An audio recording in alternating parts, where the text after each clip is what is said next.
Oke, assalamualaikum warahmatullahi wabarakatuh. Selamat pagi. Semoga semua dalam kondisi baik untuk siswa-siswa kami di MTS Muhammadiyah 5 Taman Sari. Ya, pada kesempatan pagi hari ini saya akan memberikan materi yaitu materi untuk kelas 8 yaitu seni rupa. Di mana seni rupa nanti ada kaitannya dengan materi menggambar model. Ya, pastinya kalian belum tahu yang namanya menggambar model itu seperti apa. Nanti akan Pak Guru jelaskan ke selanjutnya.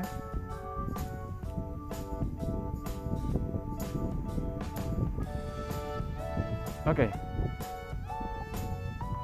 Kita ke pengertian menggambar model. Sebelumnya seni rupa pastinya kalian sudah tahu pada kelas 7 dulu sudah Pak Guru ajarkan kaitannya dengan pengertian seni rupa. Tidak perlu diulang, pastinya kalian masih ingat untuk pengertian seni rupa sendiri. Nah, sekarang akan saya jelaskan kaitannya dengan pengertian menggambar model. Ya, pastinya kalian sudah mungkin ada yang sudah tahu lah yang namanya menggambar itu apa, model itu apa. Pastinya kalian sudah agak tahu lah atau sedikit-sedikit tahu mungkin dari media lain seperti nonton televisi ataupun media-media yang lain lah.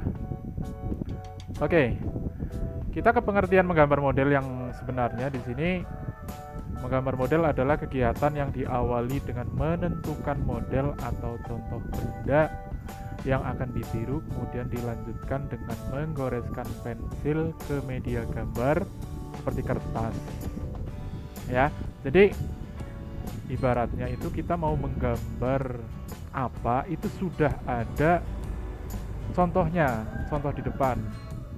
Seperti kalian misalkan kalian akan menggambar rumah, secara otomatis kalian sudah lihat dulu posisi rumah yang mau kalian gambar itu seperti apa. Itu contoh kalau mau menggambar rumah. Kalau kalian mau menggambar ember, lah mungkin di depan kalian sudah ada ember ataupun gambar ember dan yang lain sebagainya. Ataupun juga dengan model-model yang lain seperti model sepeda motor, model sepeda, ataupun dengan model-model yang lain. Intinya pengertian menggambar model itu adalah menggambar apa contoh dari yang kita lihat. Itu seperti itu, atau lebih jelasnya itu apa yang kita lihat dari objeknya. Ya, objek itu adalah sasaran yang akan kita tiru. Itu adalah pengertian objek atau model. Jelas ya? Oke, kita ke slide selanjutnya. Nah, sebelum kita melangkah ke selanjutnya yang perlu diperhatikan ataupun sebelum kita praktek dalam melakukan kegiatan menggambar model yang perlu kita siapkan, yang pertama itu di sini adalah alat yang digunakan dalam menggambar model. Ya, pastinya kalian tahulah alat dalam kegiatan menggambar itu apa. Ya. Oke, dilanjutkan. Alat dan bahan atau media. Media itu alat. Ya. Jadi alat yang digunakan untuk menggambar model itu apa saja sih? Nah,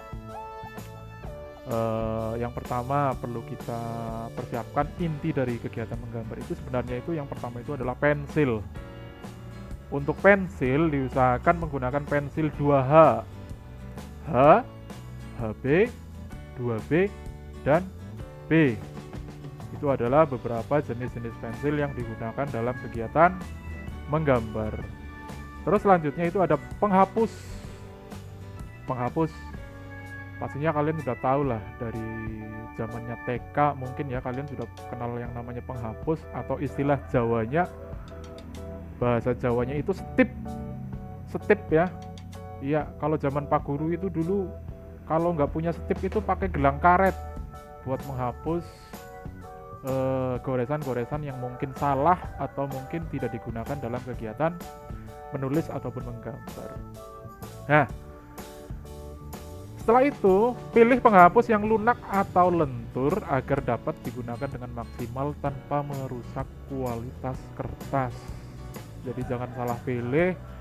Ketika kalian memilih setip atau penghapus, itu gunakan penghapus-penghapus yang lentur dan lunak biar kertasnya itu nggak robek. Biasanya kalau kelas-kelas pemula itu adalah cara menggosoknya itu kurang stabil atau terlalu keras sehingga menghasilkan goresan-goresan yang kasar sehingga kertas itu akan mudah robek. Oke ya. Selanjutnya tadi udah pensil sudah, terus penghapus sudah, terus selanjutnya itu ada kertas. Diusahakan kalian dalam kegiatan menggambar itu digunakan kertas yang mungkin halus dan juga berukuran tebal. Dan jangan salah, jangan kalian menggunakan kertas yang digunakan untuk menulis, tapi kalian harus menggunakan kertas khusus untuk menggambar. Ya, jadi dibedakan ya, berbeda antara kalian menulis dengan menggambar, itu kertasnya pasti berbeda. Sama saja kalian belajar menggunakan buku tulis, itu pastinya berbeda. Buku tulis digunakan untuk menulis, sedangkan buku gambar itu digunakan untuk menggambar. Oke, selanjutnya ada pensil warna. Pensil warna pastinya kalian sudah tahu. Pensil warna itu adalah pensil yang berwarna, berbeda dengan pensil yang untuk menulis ataupun untuk membuat sketsa. Pensil warna adalah pensil yang berwarna dengan berbagai warna. Biasanya kalau kalian beli di toko-toko itu biasanya dalam satu pak itu terdiri dari berbagai warna, merah, kuning, hijau, biru, banyak pokoknya ya. Terus selanjutnya ada krayon. Nah, krayon itu biasanya bentuknya itu seperti kapur tapi lebih lunak. Kalau kalian zaman-zamannya TK itu pasti tahu krayon ya. Biasanya itu bungkusnya pakai kertas. Ya, itu krayon. Selanjutnya ada cat air. Cat air itu adalah cat yang digunakan untuk melukis dan cara mengencerkannya itu menggunakan air. Jadi jangan salah seketika kalian menggunakan cat air terus dicairkan dengan minyak, itu salah. Dimana cat air dicairkan menggunakan air, jangan pakai minyak ataupun benda lain selain air. Oke, next ke selanjutnya. Kita ke konsep dan prosedur menggambar model ya. Yang namanya konsep, kalian harus tahu konsep. Prosedur itu apa? Konsep itu cara ya. Konsep itu cara, dan prosedur itu aturan ya. Jadi setiap kita melakukan suatu hal itu ada cara dan aturannya. Konsep dan prosedur menggambar model, yaitu cara dan aturan menggambar model. Apa sih prosesnya? Proses menggambar model memerlukan pengamatan yang baik pada objek yang digambar. Pengamatan ini sangat penting supaya gambar dapat terlihat baik, menarik, dan memiliki keindahan. Beberapa prinsip yang harus diperhatikan dalam menggambar model adalah komposisi, proporsi, keseimbangan, dan kesatuan. Penjelasan tentang prinsip menggambar dapat dijelaskan nanti ya. Itu seperti itu. Jadi yang namanya konsep dan prosedur menggambar model itu wajib. Karena apa? Kita setiap melakukan suatu hal itu pasti harus menggunakan cara dan aturan. Kalau kita lepas dari aturan, pastinya semua hal akan berantakan dan tidak menghasilkan hasil yang baik. Berbeda dengan seketika kalau kita tidak menggunakan aturan. Kalau kita lepas dari aturan, itu hasilnya tidak baik. Begitu juga sebaliknya. Oke ya. Nanti akan saya jelaskan di selanjutnya, yaitu kaitannya dengan komposisi, proporsi, keseimbangan, dan yang lain sebagainya. Oke, kita ke slide selanjutnya. Ah, yang pertama, saya akan jelaskan kaitannya dengan komposisi. Apa sih komposisi?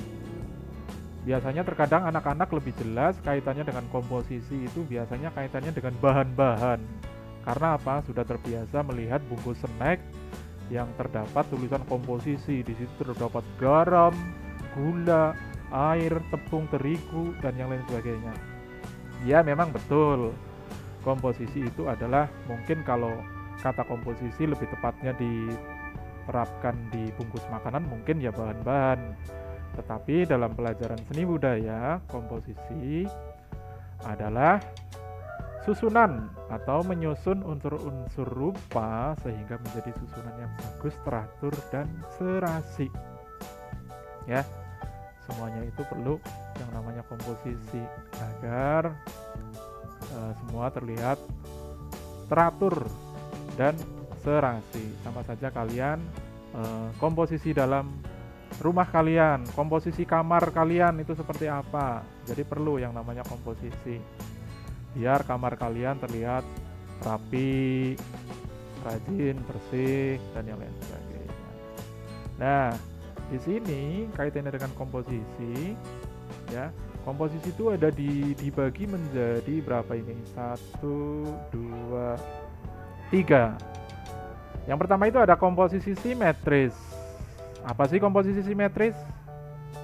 Nah, komposisi simetris, benda atau model menjadi objek gambar diletakkan pada posisi seimbang antara sebelah kiri dan sebelah kanan, ya, dan memiliki keseimbangan benda yang sama dan bentuk dan ukurannya. Jadi secara singkat, komposisi simetris itu adalah bagian kiri dan kanan itu terlihat seimbang.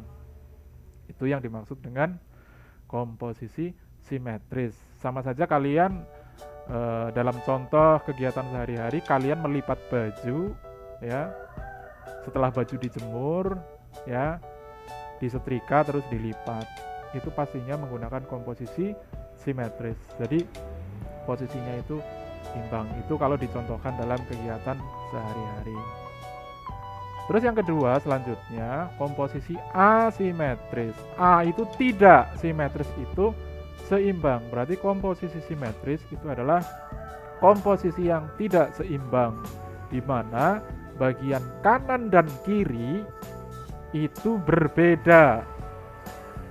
Ingat, komposisi asimetris adalah komposisi yang memiliki bagian antara kanan dan kiri itu berbeda. Paham? Ya, harus paham. Ya. Dan selanjutnya yang terakhir adalah komposisi sentral, di mana pusat perhatian benda atau objek model gambar terletak di tengah-tengah bidang gambar. Penempatan model diatur sesuai dengan proporsi bentuk model dan diatur seimbang dan memiliki kesatuan antar benda. Ya, paham ya? Oke, kita ke slide selanjutnya.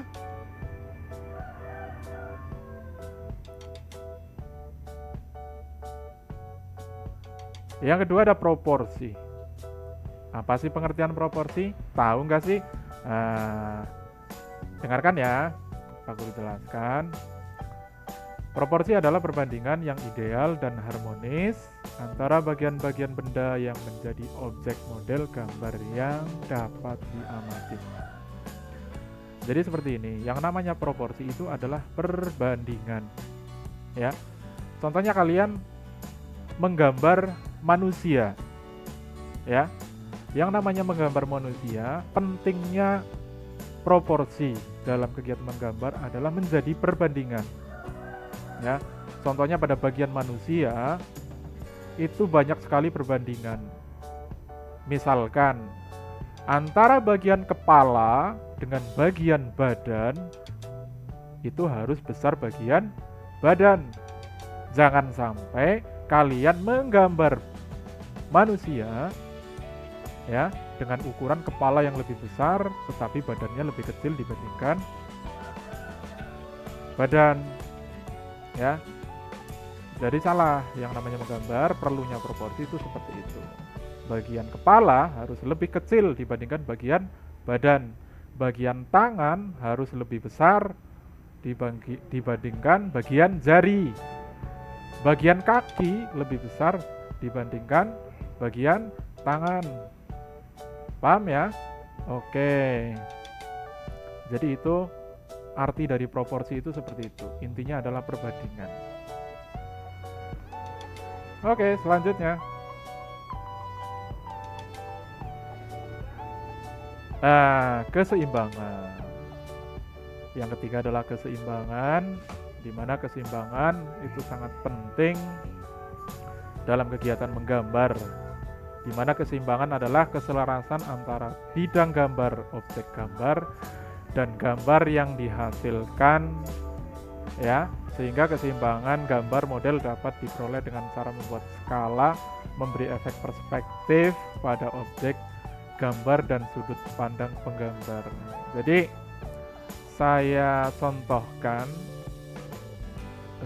keseimbangan itu biasanya itu kita menggambar, kita contohkan kita menggambar benda-benda rumah tangga. Misalkan seperti ada gelas, ada teko, atau istilah Jawanya itu ceret, dan juga piring. Nah, misalkan dari ketiga benda tersebut, seketika digambar itu harus mempunyai keseimbangan. Nah, keseimbangan seperti apa sih maksudnya? Nah, keseimbangan tersebut bisa diperlihatkan di mana kita menggambar ketiga benda tersebut dalam kesatuan, itu harus bisa melihat keseimbangannya seberapa besar gelas dibandingkan dengan ceret atau teko. Jadi jangan sampai kalian menggambar gelas itu ukurannya lebih besar dibandingkan dengan ceret atau teko atau termos. Ya. Kalian menggambar piring, ya. Menggambar piring, jangan sampai piring lebih kecil dibandingkan gelas. Tetapi seharusnya piring harus lebih besar dari gelas. Paham ya? Itu arti dari keseimbangan. Jadi benda-benda tersebut itu seimbang. Tidak ada istilah gelas lebih besar dibandingkan piring. Itu salah. Tapi sebaliknya, piring lebih besar dibandingkan dengan gelas. Oke, maksud? Maksud. Oke, kita ke selanjutnya. Kesatuan. Ya, kesatuan itu artinya itu disatukan. Yang tadinya barang berantakan terus dikumpulkan, itu contohnya kesatuan. Nah, dalam kegiatan menggambar model itu perlunya kesatuan. Di mana seketika kita menggambar dari contoh sebelumnya tadi ada gelas, ada piring, dan juga ada teko atau ceret, itu dalam proses menggambar kita tidak boleh dari ketiga gambar tersebut atau dari benda tersebut itu terlihat berpisah atau berantakan, tetapi di mana benda tersebut itu kita satukan. Misalkan gelas tersebut di atas piring, terus dari tempat air atau teko tadi atau ceret itu di sebelah piring. Jadi disatukan. Istilah Jawane kuwi drempetna. Ora jarake ora renggang atau jaraknya jangan terlalu jauh. Itu seperti itu. Jadi terlihat kesatuan. Rempet, mendekat dalam satu rumpun, itu seperti itu, sehingga menjadi barisan yang rapi. Jadi kelihatan gambarnya itu rapi, tidak berantakan ke sana kemari. Itu yang dimaksud dengan kesatuan. Ya, Mungkin tadi sudah jelas, kalau mungkin kurang jelas bisa di skip ke awal ya untuk mendengarkan penjelasan dari Pak Guru secara ulang. Nah, setelah tadi Pak Guru sudah jelaskan dengan berbagai contoh, dengan berbagai pengertian, sekarang kalian mengerjakan tugas di bawah ini. Ya, kerjakan soal berikut. Silahkan dibaca. Ya, ada 5 soal yang harus kalian kerjakan. Nah, setelah kalian mengerjakan kelima soal, jangan lupa tulis jawaban kalian di kertas, lalu kirimkan jawaban kalian ke nomor di bawah ini. Ya, itu nomor Pak Guru, silahkan di save. Ya, sekali lagi kalau kalian sudah mengerjakan soal, silahkan kirim ke nomor di bawah ini. Oke ya. Oke, kita selanjutnya. Oke. Kiranya cukup untuk pertemuan awal untuk materi seni budaya kelas 8 ya. Silakan kalau mungkin ada yang kurang paham bisa japri ke nomor tadi di slide sebelumnya ya. Bisa tanya secara japri atau mungkin bisa tanya di kolom komentar ya. Nanti bisa dijawab secara langsung ya. Jangan lupa untuk like, comment, and subscribe untuk channel ini biar nanti bisa mendapat informasi materi-materi selanjutnya. Oke ya, mungkin itu saja yang perlu disampaikan ya. Semoga kalian sehat, jaga kesehatan selalu ya, dan jangan lupa belajar. Oke, dari saya, Assalamualaikum warahmatullahi wabarakatuh. Mulingga Jaya.